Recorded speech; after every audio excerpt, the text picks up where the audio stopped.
တော်လာရေးမပြီးခတ်စီချူလေစားရပြီရောစားရတော့သူတို့ကတော်လာရေးပြီးမကိုတားတဲ့ဆိုရည်တယ်တော်လာရေးပြီးတော့စားဆံမရှိတော့လောက်စားဆံမရှိတော့ဆိုရှိကိုကျိုးဆွဲချက်တယ်မဲ့လူတွေများတဘောပေါက်လာ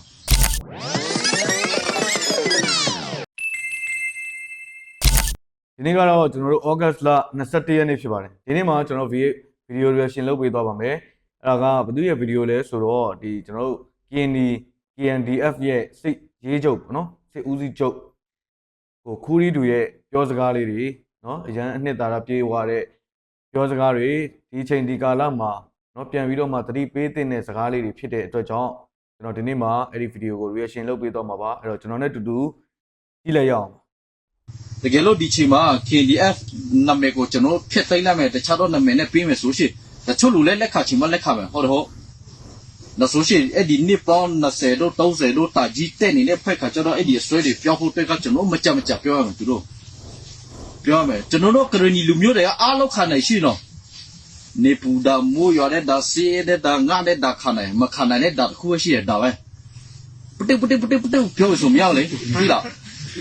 ကြောတောက်ခံနိုင်တယ်ဘယ်လောက်ဒီပူထဲမှာလောက်ခိုက်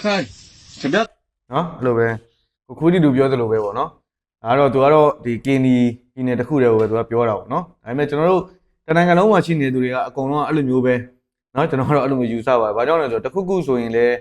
နော်ပင်မခံလိုက်မယ်နားပူတာတော့မခံနိုင်ဘူးအကျောပူတာပဲခံနိုင်တယ်နားပူတာတော့မခံနိုင်ဘူးဆိုတဲ့အတိုင်းပဲပြီးတော့အခုတော်လန်ရေးမှာဆိုလည်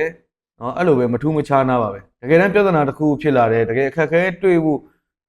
ရှိလာတယ်အခက်အခဲကြီးကြီးဖြစ်လာပြီဆိုရင်ကျွန်တော်မြန်မာနိုင်ငံကလူတွေကစိတ်ဒုက္ခလည်းမလိုချင်ဘူးနော်ဟိုပင်မဆင်းရဲတဲ့ဒုက္ခတွေကရတယ်စိတ်ဒုက္ခကိုမလိုချင်ဘူးနော်စိတ်ပူပင်ရတဲ့ဟာတွေမလိုချင်တဲ့ခါကျတော့အောက်ထွက်ဖို့မကြိုးစားဘူးအခုလိုမျိုးအာဏာရှင်နိုင်ကျင့်တဲ့အချိန်မျိုးမှာအာဏာရှင်ကိုတော်လှန်ဖို့မကြိုးစားပဲနဲ့သူလှုပ်ရှင်တာလှုပ်ဆိုပြီးတော့ငါ့ကိုဒုက္ခမပင်ပြီးတာပဲအေးစစ်စစ်ပဲဆိုပြီးတော့နော်ဟိုလှုပ်သမျှအာဏာရှင်ရဲ့စိုးမွေတွေနော်အာဏာရှင်လှုပ်သမျှဟိုခံနေကြရတယ်ပေါ့နော်အဲ့လိုမျိုးပဲ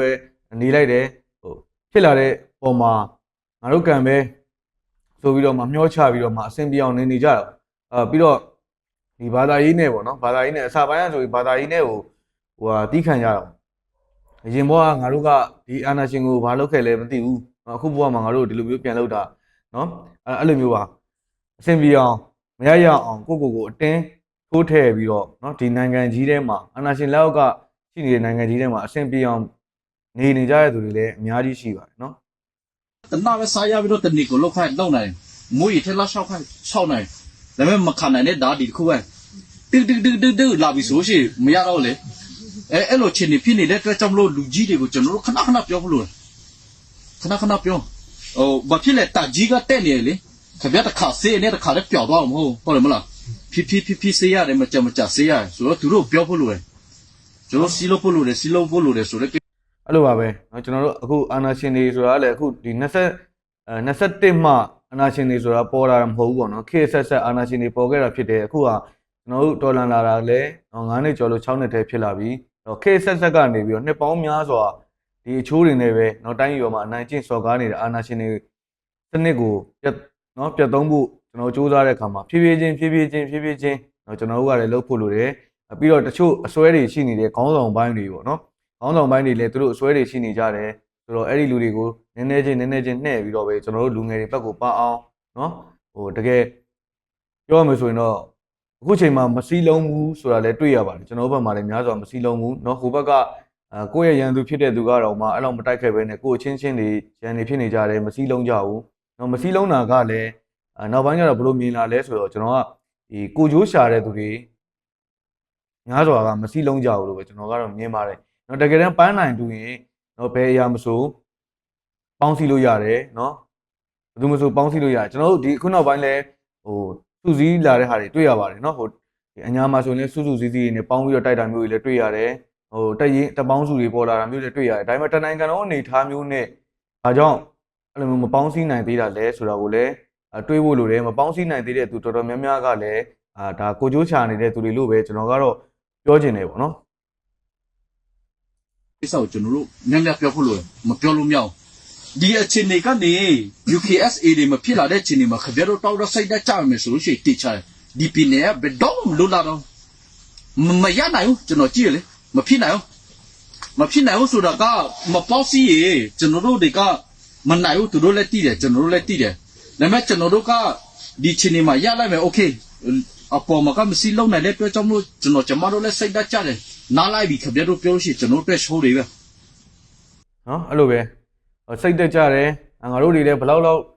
်ဖြစ်လာပြီနော်ဘယ်နှခုနှစ်တောင်မှရှိနေပြီ9နှစ်ရှိပြီ10နှစ်ရှိပြီဥပမာအဲ့လိုမျိုးစိတ်တက်တွေကြလာမယ်ဆိုရင်ဒါကအရှုံးကြီးပဲပေါ့နော်ကိုခူရီကူလူ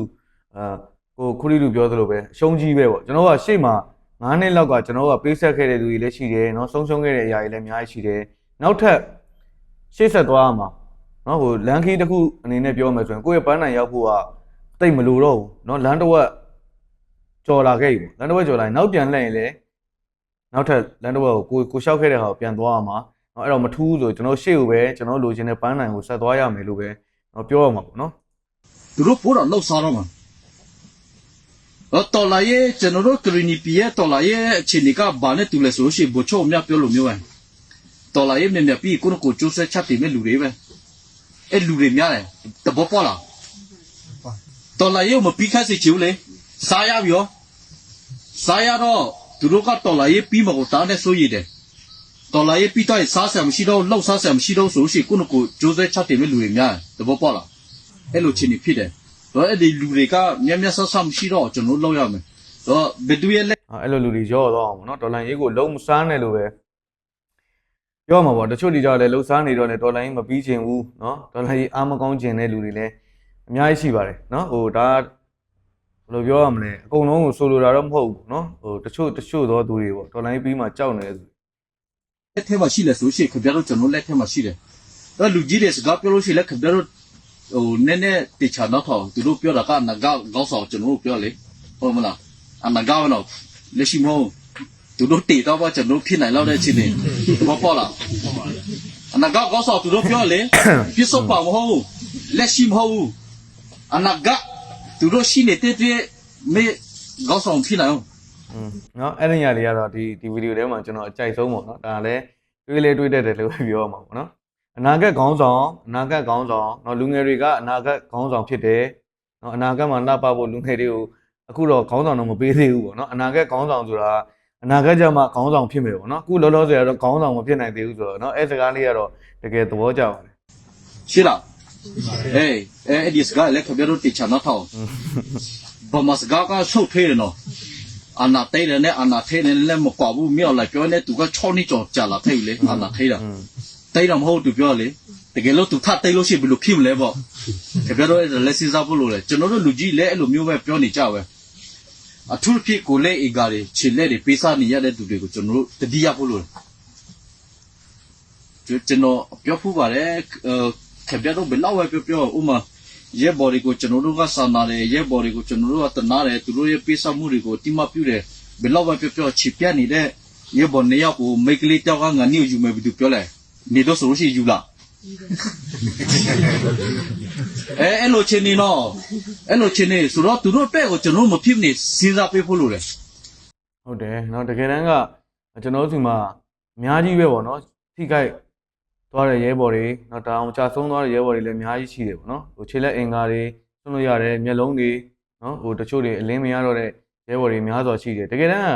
းကသွားကြည့်ကျွန်တော်တို့လည်းတကယ်မြေပြင်မှာရဲဘော်တွေနဲ့သွားတွေ့ပါတယ်เนาะကျွန်တော်ကစစ်သားတော့မဟုတ်ပေမဲ့ရဲဘော်တွေနဲ့သွားတွေ့တယ်ပင်မန်းမှာပဲစင်းရဲမှာပဲကိုချင်းစာပါတယ်သွားပြောကြည့်တကယ်ကအဲ့ဒါကိုချင်းမစာတတ်သေးပါဘူးเนาะတကယ်ကိုတိုင်မကြုံရသေးသေးเนาะဟိုကိုတိုင်ခြေလက်အင်္ဂါမစွန့်လို့ရသေးသေးကိုချင်းစာတတ်အောင်မဟုတ်ပါဘူးเนาะတကယ်တမ်းခုနကပြောသလိုမင်းကလေးတယောက်တောင်းယူမလားဒီရဲဘော်တောင်းယူမလားဆိုဘယ်သူမှမယူတောင်းเนาะဟိုဘယ်သူမှမယူတကယ်ချစ်တဲ့သူဆိုတာလည်းရှားပါတယ်เนาะအဲ့တော့ရဲဘော်တွေကိုလည်းပြန်ပြီးတော့တတိယပေးပါစိတ်တကြမယ်ဆိုရင်ရဲဘော်တွေကိုပြန်ပြီးတော့တတိယပေးပါပင်မန်းနေဆိုရင်လည်းเนาะတကယ်ဆုံးရှုံးသွားတဲ့လူတွေပြန်ပြီးတော့မှဟုတ်လားခြေလက်တွေပြန်မရနိုင်တော့တဲ့ရဲဘော်တွေကိုလည်းတတိယပေးပါကျွန်တော်အနေနဲ့တယောက်ချင်းစီတိုင်းเนาะတော်လည်းဘက်မှာရှိနေတဲ့မိဘပြည်သူတွေညီကိုမောင်နှမတွေကတယောက်အားလေးတွေနဲ့เนาะဆင့်ဆက်သွားမယ်ဆိုရင်လည်းအားတစ်ခုဖြစ်ပြီးတော့အာနာရှင်ပြိုကျတဲ့အထိအရှိန်ဟုန်နဲ့ဖြစ်လာမှာပါเนาะအဲ့တော့ကိုနိုင်တဲ့ဘက်ကနေပြီးတော့ပါအောင်ပေးကြပါလို့ပဲပြောရင်းနဲ့ကျွန်တော်ဗီဒီယိုကိုဒီမှာပဲဆုံးသက်ချင်ပါတယ်